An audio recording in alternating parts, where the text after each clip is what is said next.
बच्चों, आप सभी का अभिवादन। आप सभी को नमस्कार।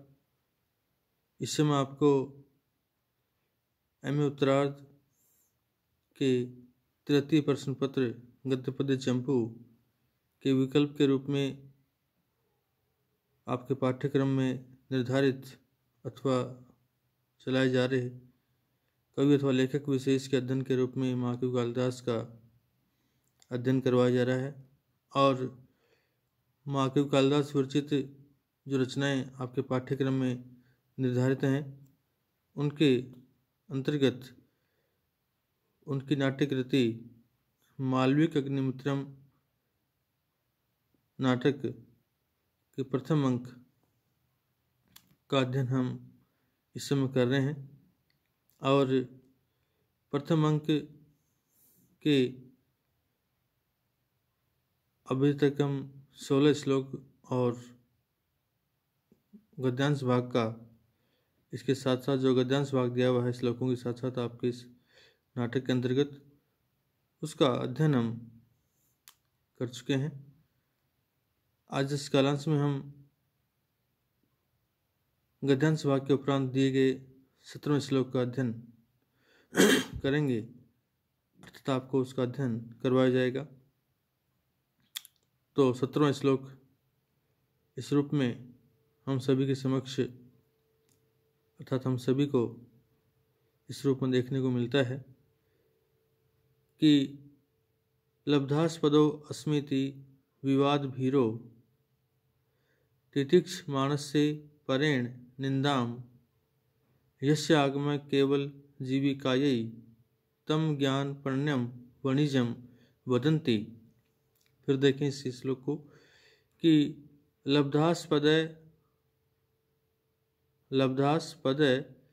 अस्मीति लब्धास्पद अस्मि इति विवाद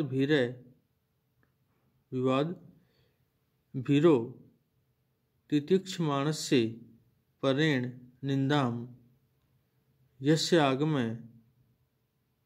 केवल जीविकायै तम ज्ञान पण्यम वणिजम वदन्ति।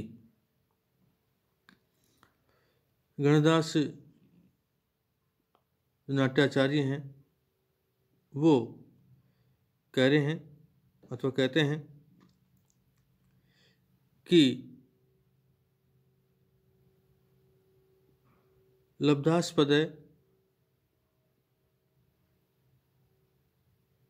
आस्पद अर्थात जिसने स्थान आदि को लब्ध प्राप्त कर लिया है,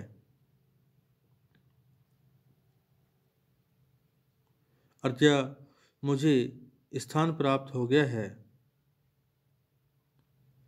मुझे स्थान प्राप्त हो गया है, या मुझे जीविका का आधार, जीविका यापन करने का आधार अर्थात नौकरी जो है वो लब्ध है, प्राप्त हो गई है। इति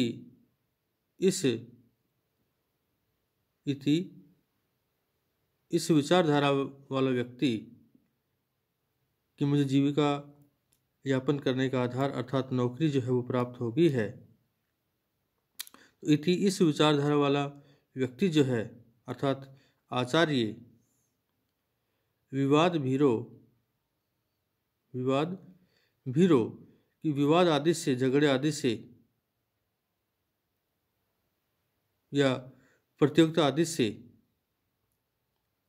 भीरो डरता है,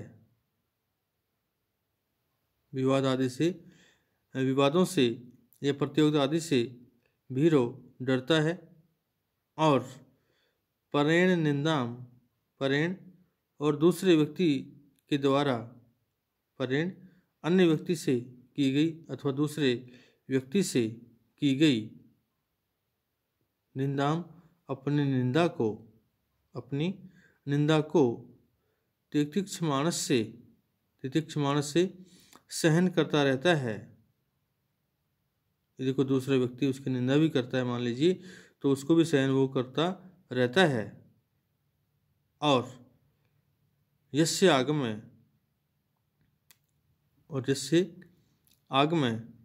और जिसका शास्त्र ज्ञान जो है, यस्य जिसका आगमय शास्त्र ज्ञान जो उसके पास है, यस्य जिसका आगम की जो शास्त्र ज्ञान है, वह शास्त्र ज्ञान केवल जीविकायै, केवल मात्र उसकी जीविका को यापन करने का साधन जो है होता है। अर्थात वह अपने शास्त्र ज्ञान के माध्यम से या अपने शास्त्र ज्ञान के द्वारा अपनी जीविका यापन करता है, या उसके जीविका यापन करने के लिए ही है। और यस्य पुनः देखें, यस्य आगमय जिसका शास्त्र ज्ञान केवल जीविका ही, केवल उसकी जीविका उपार्जन के लिए होता है। अर्थात वह अपने उस शास्त्र ज्ञान को मात्र केवल अपनी उदर की क्षुधा पूर्ति का, उदर की भूख को मिटाने का साधन मानता है, पेट पूर्ति का साधन मानता है। तो तम ऐसे उस व्यक्ति को ज्ञान पण्यम ज्ञान बेचने वाला वणिजम वदंती, वणिजम बनिया अथवा वैश्य वदंती कहते हैं कि तम ऐसे उस व्यक्ति को ज्ञान पण्यम ज्ञान बेचने वाला वणिजम वैश्य अथवा बनिया वदंती कहते हैं, क्योंकि वह व्यक्ति अपना ज्ञान बेचा करता है। फिर देखें कि लब्धास्पदय अस्मि, कि अस्मि मुझे आस्पदय स्थान अर्थात जीविका का आधार अर्थात नौकरी आदि लब्धय प्राप्त हो गई है। इति इस प्रकार इस विचारधारा वाला व्यक्ति विवाद भीरो, विवाद आदि से, इस प्रकार इस विचारधारा वाला व्यक्ति अर्थात आचार्य विवाद आदि से भीरो डरता है, अर्थात प्रतियोगिता आदि से डरने वाला होता है कि कहीं मेरी पराजय न हो जाए, इस आशंका से वह भयभीत रहता है अर्थात डरता है। और परेण दूसरे व्यक्ति के द्वारा अर्थात अन्य व्यक्ति से की गई निंदाम अपनी निंदा को तितिक्ष मानस से सहन करता रहता है। और यस्य आगमय, यस्य जिसका आगमय शास्त्र ज्ञान, जिसका शास्त्र ज्ञान है, वह केवल जीविका यही उसकी जीविका को चलाने का साधन होता है। अर्थात वह अपने उस शास्त्र ज्ञान से, अपने शास्त्र ज्ञान को अपने जीविका यापन करने का साधन मानता है, अपनी पेट पूर्ति का साधन मानता है। तो तम ऐसे उस व्यक्ति को ज्ञान पण्यम ज्ञान को बेचने वाला, ऐसे उस व्यक्ति को ज्ञान पण्यम ज्ञान बेचने वाला वणिजम अर्थात बनिया वैश्य वदंती कहते हैं। क्योंकि उसको बनिया या वैश्य क्यों कहते हैं? क्योंकि वह अपना ज्ञान बेचा करता है। तो इस तरह से यह श्लोक आचार्य गणदास ने जो है कहा। और इसके उपरांत देवी जो है कहती हैं कि देवी ऐचिरो उपनीता ते शिष्या, ऐचिरो उपनीता ते शिष्या तद परिनिष्ठितस्य उपदेशस्य अन्यायम प्रदर्शनम, कि देवी, हे देवी, ते शिष्या तुम्हारी जो शिष्य है वह शिष्या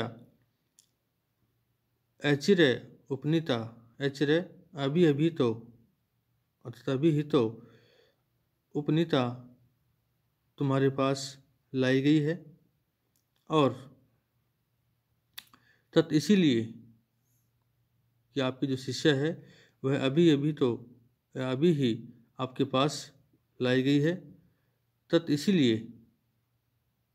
इसीलिए अपरिनिष्ठितस्य उपदेशस्य, अपरिनिष्ठितस्य अर्थात अधूरी जो शिक्षा है, अपरिनिष्ठितस्य उपदेशस्य अर्थात अधूरा जो उपदेश है या अधूरी जो शिक्षा है, उस अधूरी शिक्षा का प्रदर्शन करना अन्यायपूर्ण है। और गणदास अतएव में निर्बंध है, अतएव इसीलिए मेरा निर्बंध है, आग्रह है। देवी तेन ही द्वौ अपि भगवत्या उपदेशम दर्शयतम। गणदास इसलिए मेरा आग्रह है, क्या आग्रह है कि तेन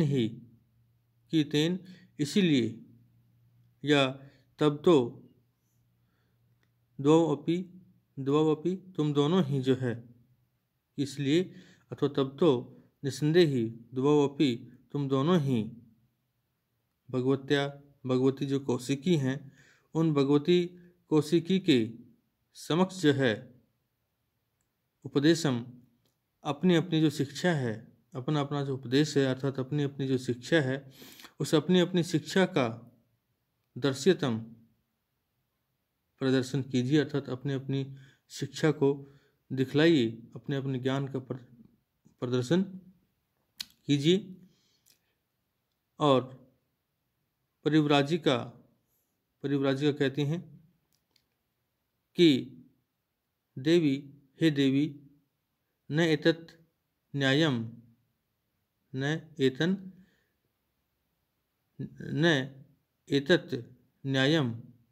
अर्थात यह न्यायम न न्यायपूर्ण नहीं है। सर्वज्ञस्य अपि एकाकिनो निर्णभ्य उपगमो दोषाय, कि सर्वज्ञस्य अपि एकाकिनो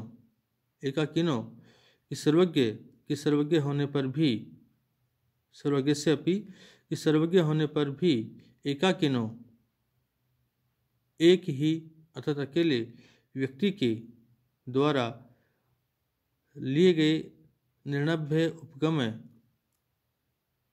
निर्णय अभी उपगमों कि सर्वज्ञ होने पर भी एकाकिनो अकेले व्यक्ति के द्वारा ही निर्णय अभी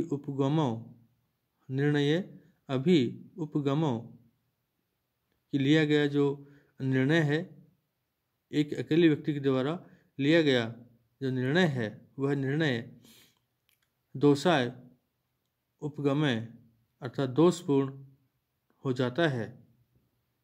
देवी आत्मगतम अपने मन ही मन में कहती हैं कि आत्मगतम अपने मन ही मन में कि मुग्धे, हे मुग्धे अर्थात हे मूर्खे, किम माम जागृतिम अपि सुप्तम इव करोसि, कि किम माम जागृतिम अपि सुप्ताम इव करोसि,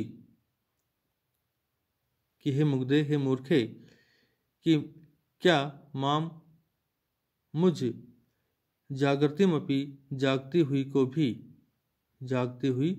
को भी तुम जो है सुप्ताम इव सोती हुई सी करोसी कर रही हो अर्थात बना रही हो।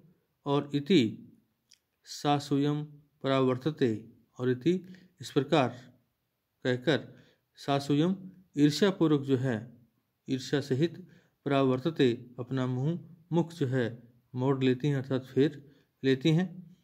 और राजा देवीम परिव्राजिकाई दर्शयति, राजा देवी अर्थात रानी की और रानी की ओर